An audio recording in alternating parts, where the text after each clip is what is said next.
इन्हें दफ़े सुहिणा मींहंनि में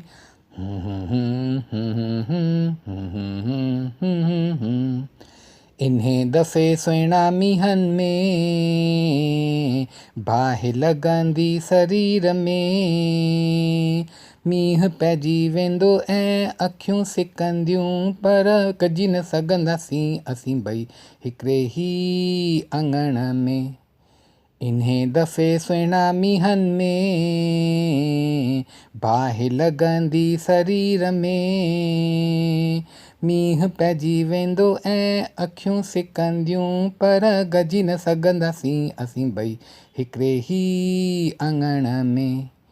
इन्हें दफ़े सुहिणा मींहंनि में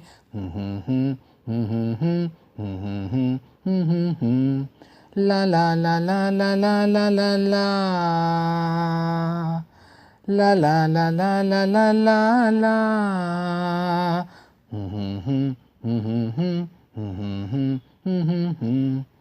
असां ॿिन्ही जे विच में बीठियूं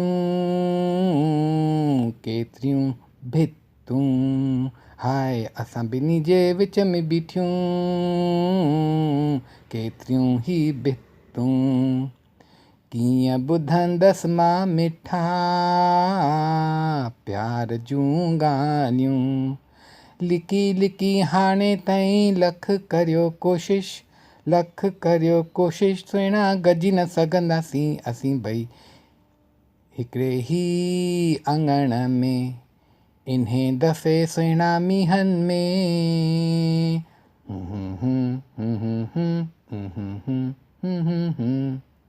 हेॾे वॾे घर में कान हिकु बि दरी खुलियल हो हेॾे वॾे घर में कान हिकु बि दरी खुलियल कीअं ॾींदासीं असीं भला दुनिया खे धोखो राति सजी जॻाईंदी मस्तु मस्तु हवा सुहिणा गजी न सघंदासीं असीं ॿई हिकिड़े ई अंगण में।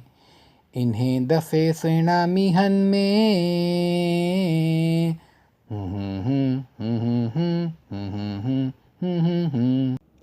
तुंहिंजे मुंहिंजे प्यार लाइ इहो साल सुठो न थींदो अरे तुंहिंजे मुंहिंजे प्यार लाइ इहो साल सुठो न थींदो जॾहिं गुल निकिरंदा त हाल सुठो न थींदो कंड हणंदो इहो बाग़ गुलनि